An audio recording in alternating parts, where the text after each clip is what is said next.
Hello दोस्तों, आज हम पढ़ने वाले हैं 10 न्यू वर्ब्स। एक्सेप्ट माने स्वीकार करना, I accept your invitation. Achieve माने प्राप्त करना या हासिल करना, she works hard to achieve success. Add माने जोड़ना, please add some sugar to the tea. Admire माने प्रशंसा करना, आई एडमायर हर करेज।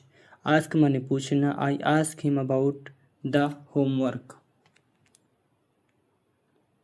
आगे है एडमायर माने प्रशंसा करना या सराहना करना, I admire her courage. Admit माने स्वीकार करना या मान लेना, he admit his mistake. Advice माने सलाह देना, the teacher advised me to study daily. Allow माने अनुमति देना, my parents allow me to play outside.